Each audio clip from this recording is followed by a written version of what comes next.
یہ جو کہا جا رہا ہے کہ ایک خط لکھا گیا تھا، جواب کا انتظار جو ہے وہ کچھ زیادہ دیر کرنا نہیں پڑا، جواب دے دیا گیا ادھر سے. دیکھیں آصف بہت شکریہ. خطوط بہت سے لکھے جا رہے ہیں، روزانہ کی بنیاد پر خطوط کی خبریں آ رہی ہیں. کوئی سپریم کورٹ لکھا جا رہا ہے، کوئی ہائی کورٹ کے ججز ہائی کورٹ کے چیف جسٹس کو لکھ رہے ہیں، اور ایک اڈیالہ جیل سے بھی ایک خط آپ کے سامنے آیا ہے. لیکن اس کے جو تمام اس پہ کیا کچھ تھا، 6 نکات تھے، وہ ساری چیزیں تو سامنے، لیکن جہاں لکھا گیا تھا وہاں موصول نہیں ہوا. انہوں نے کہا جی ابھی تک ہمیں نہیں ملا، انہوں نے اس کو ڈینائی کر دیا ہے.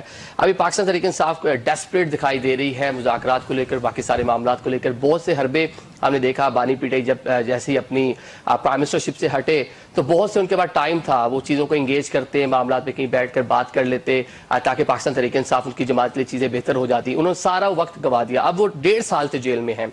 بتایا جاتا ہے حکومت کے ساتھ ڈائیلاگ ہو رہے ہیں، بتایا جاتا ہے کہ بیک چینل پہ کہیں بات ہو رہی ہے، لیکن 1.5 سال سے کوئی بریک تھرو نہیں ہو رہا، صرف باتیں ہی ہو رہی ہیں. تو بریک تھرو کیوں نہیں ہو رہا؟ تو اس کی سب سے بڑی ریزن یہ ہے کہ جو ڈائیلاگ ہوں گے وہ کچھ لو اور کچھ دو کی بنیاد پہ ہوں گے.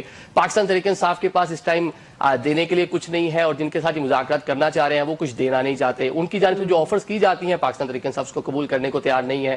مختلف نوعیت کی آفرز جس طرح آپ نے ماضی میں دیکھا کہ دی گئیں. بلکہ بانی پی ٹی آئی جو ہیں وہ تو یہ بھی الزام لگاتے رہے کہ ہمارے بہت اچھے اسٹیبلشمنٹ کے ساتھ تعلقات ہیں، حکومت جو ہے وہ ہمارے تعلقات جو ہے وہ خراب کرنا چاہتی ہے. لیکن اگلے ہی روز ان کا بیان آ جاتا ہے، جناب تشبیہ دی جاتی ہے یا خان سے، اگلے ہی روز جو ہے ہارڈ ورڈز یوز کیے جاتے ہیں اسٹیبلشمنٹ کے بارے میں، جو ساری چیز کہیں کچھ چیزیں بہتر ہونے کو بھی لگتی ہیں تو وہ ختم ہو جاتی ہیں. پھر جب آپ سول گورنمنٹ سے مذاکرات کرنے جاتے ہیں وہاں پہ بھی پارا آپ کا نیچے نہیں آتا. سب سے پہلے وہ سیز فائر ہوگا نا، ایک ماحول ایسا بنے گا کہ آپ نے ڈائیلاگ کرنا ہے تاکہ آپ کو کچھ ملے، آپ کی پارٹی کو سپیس ملے، آپ کے لوگ اس ٹائم. یعنی عادل آپ سمجھتے ہیں کہ سارا جو قصور ہے اس وقت، یا یوں کہہ لیجئے کہ جہاں معاملات جس نہج پر پہنچے ہیں اس میں زیادہ ذمہ داری جو ہے وہ آپ سمجھتے ہیں کہ پی ٹی آئی پر عائد ہوتی ہے اس کی؟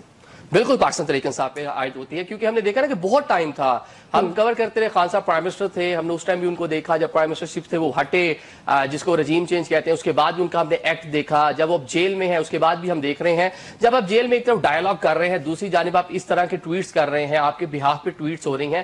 حالات تو نارملائز کریں نا تاکہ مذاکرات ہو سکیں. پہلے آپ کے جو لوگ بیٹھے انہوں نے کہا جی جس طرح کے بیانات گورنمنٹ دیتے ہمیں کوئی ایشو نہیں ہے. بانی پی ٹی آئی کا ٹویٹ مذاکرات کو سبوتاج نہیں کرے گا، اس کا افیکٹ نہیں ہوگا. اگلے دن ہی آپ جناب بیٹھ گئے کہ دیکھیں جی کس طرح کے منسٹرز بیانات دے رہے ہیں، ہمیں تو لگ رہا ہے کہ یہ جناب جو 4th راؤنڈ ہوگا ہمیں وہاں سے کچھ نہیں ملنا. تو ایک کنفیوژن دکھائی دے رہا ہے پاکستان تحریک انصاف کے جو حلقے ہیں وہاں پہ، خصوصاً بانی پی ٹی آئی کا جو ایکٹ ہے ان میں، کیونکہ ان کے پاس دینے کو کچھ نہیں ہے. وہ دے کیوں نہیں کچھ کر سکتے؟ اگر کسی بھی جگہ وہ بیک فٹ پہ جاتے ہیں، جو انہوں نے ایک پورا امپائر، جو انہوں نے پورا اپنا بیانیہ کھڑا کیا ہوا ہے، وہ زمین بوس ہو جائے گا.